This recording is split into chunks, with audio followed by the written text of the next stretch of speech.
Paul. Yeah. Yeah, I'm just sitting here. It's about 7:10. Yeah. I'm up early this morning. So I woke up at 5:30 and didn't have a lot to do. Woke up at the emergency couch and I had sent some emails that I didn't want to have to sleep any place other than where I, as a victim, would have some rights enforced.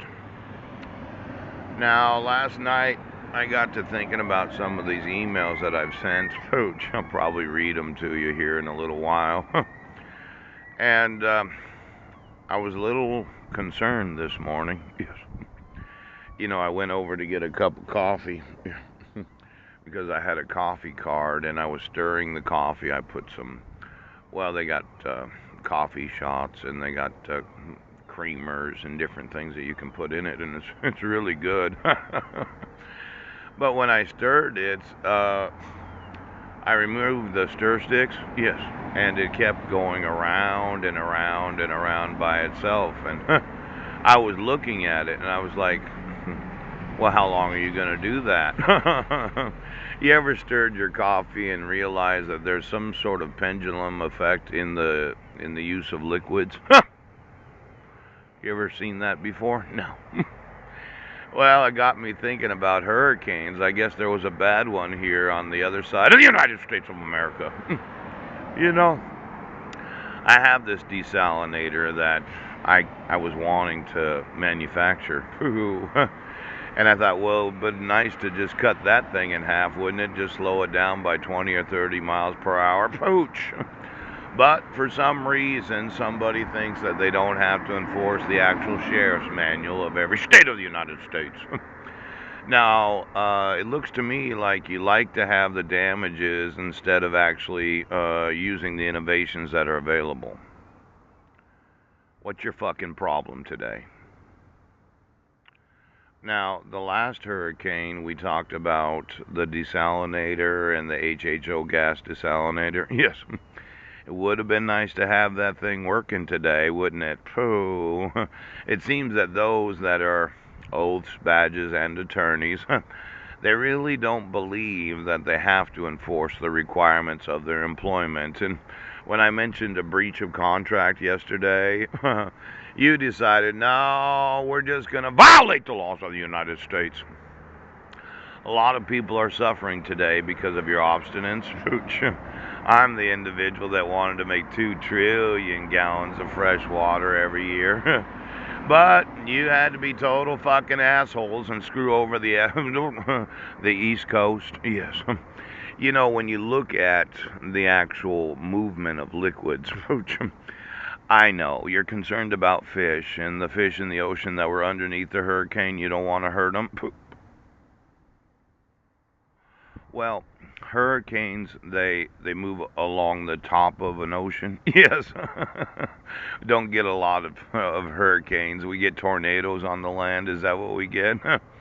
I was thinking we didn't need to have these things, and you decided you wouldn't enforce the actual requirements of the sheriff's manual. I got to thinking about that last night, and I thought, well, I'm suing every sheriff in the United States for every day that they decide that they're not going to enforce the requirements. Every day. You get an additional lawsuit for not enforcing the requirements of the sheriff's manual. Now, I'm being victimized, as is a large number of other American citizens, because you're obstructing me from doing what I know I have the legal right to do. Now, let's say, okay, you have one of these submarines, Navy. Yes. You know how a propeller can propel? Yes. A submarine? Yes. Underneath the water. It turns in a certain direction. Yes. Forward and backward. Yes. But if you took a submarine and put the bottom of it, the backside of it, the part that has the propeller, yes, towards the top of the ocean, and you put the nose of it towards the bottom of the ocean, yes. Let's say you had a little wobbler, quite a bit of electricity. I know you're concerned about your fish again. Oh my gosh, don't chop them up in the propeller. I just wanted to know if I had, well, let's say I had half, three quarters, a quarter. A quarter of a submarine that didn't actually have a submarine attached to it. I just had the big propeller part. Yes, he did. I put a little wobbler in there, produced a huge amount of electricity, and I put the propeller part towards the top of the ocean. Yes, turned it on, and I just started going really slow. Pooch. Exactly how fast can you turn a propeller? I mean, can you go like 1,000,000 miles per hour with it? Now let's say, Pooch, I decided to heat up some salt water. Yes, desalinate it and leave the salt in the ocean. Why not? Turned it into maybe 4 to 5,000 degree steam. Yes. But I used a propeller. Yes, the quarter of the submarine that propels the submarine.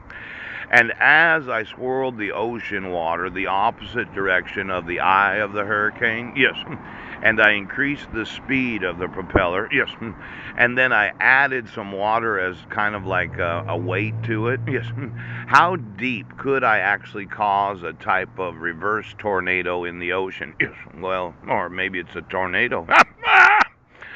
Now, I know when you think about causing the effect of swirling water, it's kind of like, what direction does your toilet swirl? Yes, yes, because the water pressure causes it to turn to the left or turn to the right. I heard that in the other half of the world, yes, the toilet actually swirls the opposite direction, as in the north half of the world, the toilet, and the north, because when you think about the directional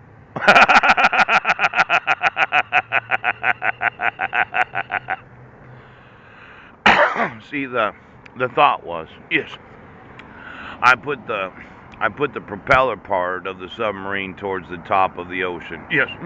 It's a big propeller. Pooch. It's one of these big ones. Yes. Yes. And I get her going, pooch, and I sink it deeper and deeper and deeper as the water swirls. Yes. And then I put high temperature steam through the propeller, through that swirling motion. Yes. And then I put it right in front of a tornado that happens to be swirling the opposite.